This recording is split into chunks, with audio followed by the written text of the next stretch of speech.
when I was in middle school, when I was in high school, my parents, but my mother especially, very much a traditional Jamaican Yeah. Christian lady.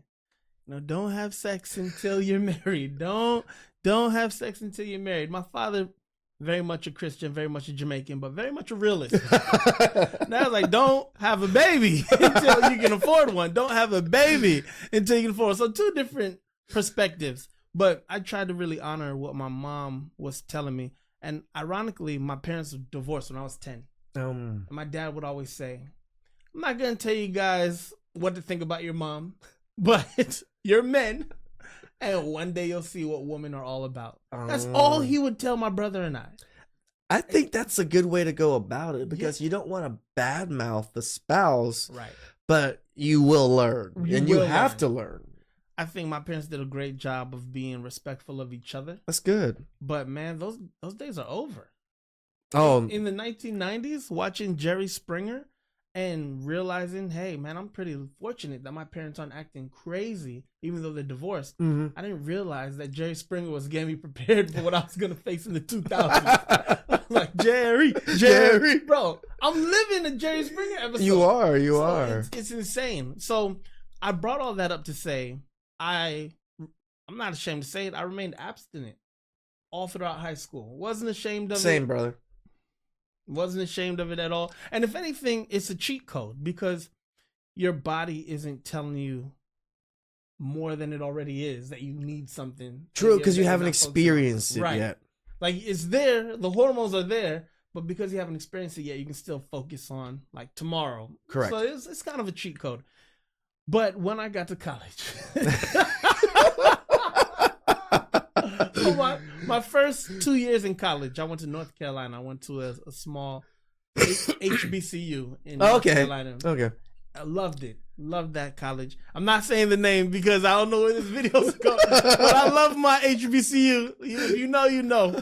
But while I was there, man, I remember just being like, man, women are so beautiful, and it getting more and more difficult to focus. Yeah. Well, make a long story short, I'm 20 years old. It's a cold winter night. I'm back home in California. My first serious girlfriend and I slipped in. Okay. Right. So college is over, and I decided to go to grad school. Okay. Broke up with my girlfriend because it's a long distance relationship. She's here in Long Beach. I'm all the way in North Carolina. Someone I know? No, you don't. You never know, but I don't think so.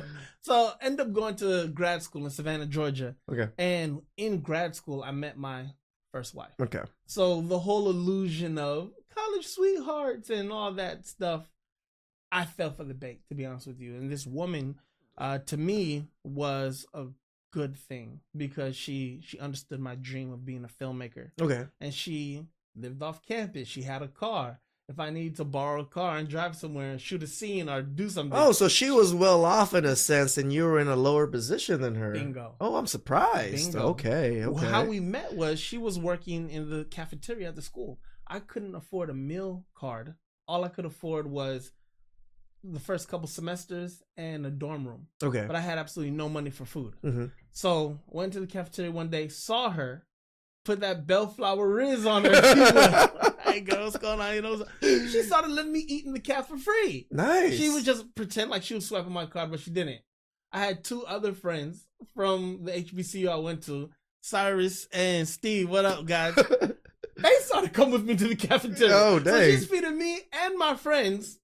She likes you. I fell in love. Because like you say, Ray, men are simple creatures. I'm like, yo, she's all right. I didn't realize, though, that she had shown me characteristics of a selfishness, if you will. I thought that was just her liking me and wanting all my time because she liked me. I didn't realize I was dealing with an introvert who didn't really like other people. Okay. So I was very naive to believe that I was looking at something that I wasn't looking at. Well, I mean, you got treated the way men want to be treated, especially in a relationship or from a woman. So you get blinded by that. Absolutely. It's like there's two ways men get blinded, right? It's the treatment and the visuals. Absolutely. Right? So you can get blinded by big booty, big butt. Yeah, easy. Beautiful face. But even a person that just treats you well can kind of blind you from all the other things Right. too. That's a great point. And that's one of the trick bags about being a young man. You have to have experiences with women Yes. so you understand what you're looking at.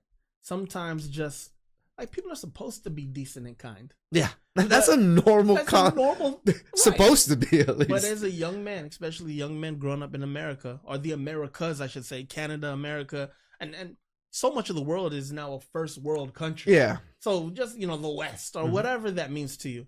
So many young men have such an absence of experiences with the opposite sex that when you first start experiencing it, you're assuming that it's special. When really it should be a human requirement to treat people with respect and decency. No, you're right. Because again, I talk to the girls sometimes and they'll be like, I don't want to like be nice to men because then they think You I'm want like something. leading them on or something like that. And that just kind of shows I'm not blaming her either. It's like it just shows the culture of men that we don't ever really get any compliments or anybody kind of showing us like niceness, especially the opposite sex. And when someone does, we're just like, she likes me. Oh, I've fallen in love. Right. And we're so quick to fall in love Right. like that. Right. So this is a great point. It's like a double-edged sword. Like young men, if a woman is being kind to you, it doesn't mean she's interested in you. You can be kind back. Yeah. And if a woman is being kind to you and she actually likes you, it also doesn't mean she's wife material. So this is why traveling is so important. Mm-hmm. If you can't afford a plane ticket, hop on the Greyhound. If you're over the age of 18, go somewhere, see something. If you weren't fortunate enough for your parents to do that for you, just experience new environments and see how people react to you and your actual personality. And then you'll get a better understanding of what you qualify for in the dating marketplace. And maybe you won't be so susceptible to just think, oh, she likes me, or oh, I gotta marry her, that type of thing. Oh no, you're right. I think you're 100% correct because there are some boys from El Paso Yeah. that I talk about. They're in the military, and I don't want to put him out there too much, but he was just going through some things, and he just didn't get it. He got treated this certain way, and by women. I guess he was a black guy, and like black women always treated him a certain way in his community or in his thing. And when he moved to El Paso, he didn't realize, oh, there's different women. Right. He didn't even like when he said that to me, it kind of like I was like, wait, what? You didn't realize there's different women? I grew up in LA. We grew up in LA. We see the different women everywhere. So it's a little bit different. And I realized, oh, people from smaller towns and smaller communities, yeah, they only see the few women there. And of course, they're all very similar because it's, women are like, they gravitate towards each other and they just propagate each other's behavior. That's an excellent point. Like there are pros and cons to everything. Yeah. So the benefit of a small town guy being with a small town woman is that woman's desires and requirements for happiness might be more accommodating for the average guy than a woman from New York, Los Angeles, Miami, or Houston. However, because of the internet, yes, that young lady is going to see that stuff one day, and because of hypergamy, and hypergamy is not bad, it's just the nature of woman's desires. There's nothing wrong with it.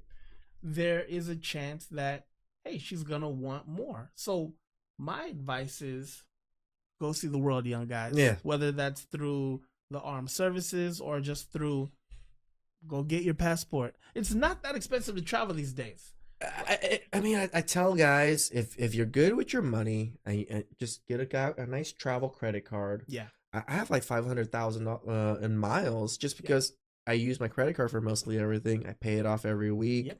It builds up. It's free money. Exactly. If you pay it off every time.